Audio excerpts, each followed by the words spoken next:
حضرت مولانا محمد الیاس صاحب رحمۃ اللہ علیہ، اللہ تعالیٰ ان کے درجات بلند فرمائے، جن کے دم سے یہ تبلیغ جماعت، ان کے سینے کی آگ ہے جو ساری دنیا میں پھیل گئی ہے تبلیغ جماعت کے ذریعے، اللہ تبارک و تعالیٰ اس کو اور ترقی عطا فرمائے۔ تو اس میں حضرت کا یہ واقعہ میں نے حضرت مولانا محمد عاشق الہی صاحب بلند شہری رحمۃ اللہ علیہ سے سنا۔ وہ فرماتے تھے کہ حضرت کے بھی ایک دوست تھے اور وہ داڑھی نہیں تھی ان کے، بے داڑھی کے تھے، تو مگر حضرت کے پاس آتے جاتے تھے، بہت دن تک آتے جاتے رہے۔ حضرت نے کبھی نہیں کہا کہ بھئی تم داڑھی رکھ لو، بس آتے جاتے رہے، اپنے ان کو جو بڑے بڑے اہم فرائض تھے اس کے اندر شامل کرتے رہے، نمازیں پڑھتے رہے، روزہ رکھتے رہے وغیرہ وغیرہ، لیکن داڑھی کے بارے میں کچھ نہیں کہا کہ داڑھی تم رکھ لو۔ جب ایک مدت گزر گئی تو حضرت نے سوچا کہ اب یہ اتنا قریب آ گئے ہیں کہ اب اگر میں کہوں گا تو یہ بات مان لیں گے، تو حضرت نے کہہ دیا کہ بھئی داڑھی نبی کریم صلی اللہ علیہ وسلم کی سنت ہے، نبی کریم صلی اللہ علیہ وسلم نے فرمایا کہ تم داڑھیاں بڑھاؤ، یہودیوں کی مخالفت کرو اور داڑھیاں بڑھاؤ، داڑھی کا بڑھا کر رکھنا یہ نبی کریم صلی اللہ علیہ وسلم کی سنت بھی ہے اور واجب بھی ہے۔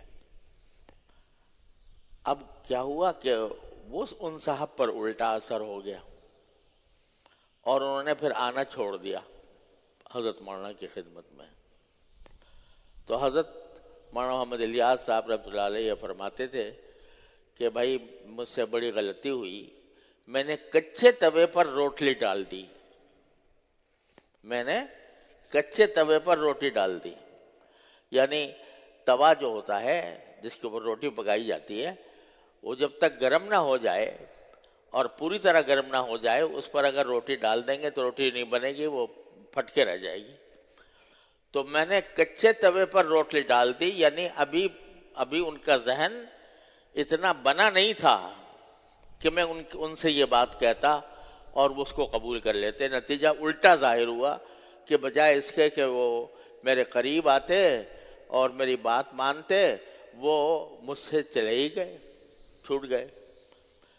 تو یہ لفظ بڑا عجیب استعمال کیا حضرت مولانا محمد الیاس صاحب نے کہ کچے توے پر روٹلی ڈالنا، یعنی پہلے یہ دیکھو کہ توا پکا بھی ہے کہ نہیں، یعنی ماحول تیار ہوا ہے کہ نہیں، ذہن اس طرح پہنچا ہے کہ میں کوئی بات کہوں تو وہ اس پر اثر انداز ہو۔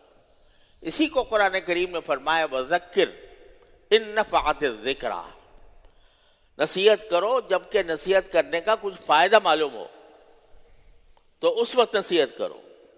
لیکن ایسے ہی ایک آدمی ابھی تک تمہاری نہ اس سے جان ہے، نہ پہچان ہے، نہ اس کا تم نے مزاج سمجھا ہے، نہ تم نے اس نے تمہارا مزاج سمجھا ہے، اور ایک دم سے اس کے اوپر ایک ڈونگرا برسا دیا کہ تم داڑھی منڈے ہو، داڑھی رکھا کرو، تو یہ فائدہ مند نصیحت نہیں ہے، یہ حکمت کے ساتھ نہیں ہے۔ ادعو الی سبیل ربک بالحکمہ، حکمت کا معنی یہ ہے کہ یہ بات تلاش کرو کہ میں کس وقت اور کس ماحول میں کسی انسان کو کسی نیکی کی دعوت دوں۔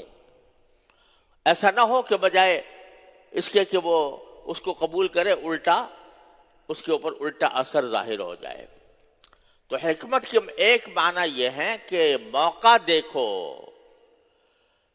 مقام دیکھو، صحیح وقت کا تعین کرو، صحیح جگہ کا تعین کرو جس میں کوئی نصیحت کسی دوسرے کے اوپر کرتے ہو، ایسے ہی نہیں کر دیتے۔ ایک تو حکمت کے معنی یہ ہے۔ دوسرے حکمت کے معنی یہ ہے کہ تمہارا انداز جو ہے وہ حتی الامکان ایسا ہو کہ جس میں ایسا نہ ہو کہ تم اپنی بڑائی جتا رہے ہو اور دوسرے کی تحقیر کر رہے ہو، دوسرے کو کی تذلیل کر رہے ہو، بلکہ محبت کا، پیار کا اور نرمی کا معاملہ یہ دعوت کا ایک ایسا عظیم رکن ہے کہ جس کے بغیر دعوت بیکار ہو جاتی ہے۔ آپ یہ اندازہ کیجئے کہ جب حضرت موسیٰ علیہ السلام اور حضرت ہارون علیہ السلام کو اللہ تبارک و تعالی نے موسیٰ وہ فرعون جیسے جابر خدائی کے دعوے دار گمراہ کے پاس بھیجا تو ان کو کیا تلقین فرمائی؟ قولا لہو قولا لینا، تم دونوں جب جاؤ فرعون کے پاس تو نرمی سے بات کرنا۔ کس سے؟ فرعون سے، جو خدائی کا دعوے دار تھا، اس سے زیادہ سرکش، اس سے زیادہ کافر، اس سے بڑا کافر کوئی اور نہیں ہو سکتا۔ اس کے بارے میں فرمایا کہ نرمی سے بات کرنا، اور ساتھ ہی یہ بھی فرمایا کہ لعلہ یتذکر او یخشی، کہ شاید وہ تمہاری بات، تمہاری نصیحت قبول کر لے اور دل میں خدا کا خوف پیدا ہو جائے۔ نرمی کی بات کرنا تاکہ وہ نصیحت قبول کرے اور اس کے اندر خدا کا خوف پیدا ہو جائے۔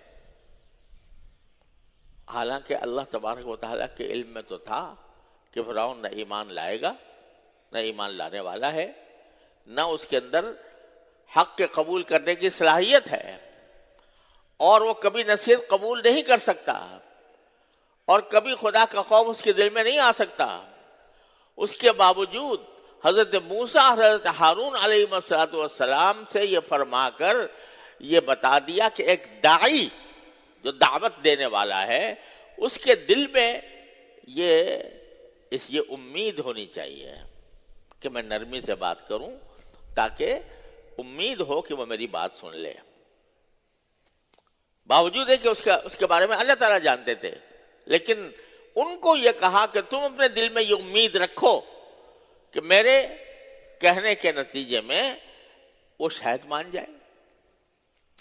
تو نرمی کی نصیحت فرمائی گئی موسیٰ علیہ السلام کو، ہارون علیہ السلام کو فرعون کے مقابلے میں۔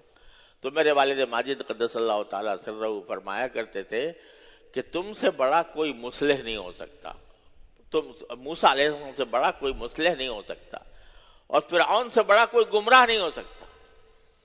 لیکن اتنے بڑے مصلح کو، اتنے بڑے گمراہ کے مقابلے میں بھی یہ کہا جا رہا ہے نرمی سے بات کرنا۔ اب یہ ایسی چیز ہے کہ جو دعوت کی بنیاد ہے۔ دعوت محبت سے ہونی چاہیے، شفقت سے ہونی چاہیے، خیر خواہی سے ہونی چاہیے، اخلاص سے ہونی چاہیے۔ اس میں کسی دوسرے کی تذلیل کا یا تحقیر کا کوئی پہلو نہیں ہونا چاہیے۔ یہ ایک ایسی چیز ہے کہ جس کی نہ ہونے کی وجہ سے ہماری دعوتیں بیکار ہو جاتی ہیں۔ اس کی وجہ سے اول تو دعوت کا خیال ہی نہیں آتا، اور اگر آئے کبھی اور اس کے نتیجے میں ہم حکمت کو بھول جائیں اور نرمی کو بھول جائیں تو یہ ایسی چیز ہے کہ جس کے نتیجے میں دعوت بیکار ہو جاتی ہے۔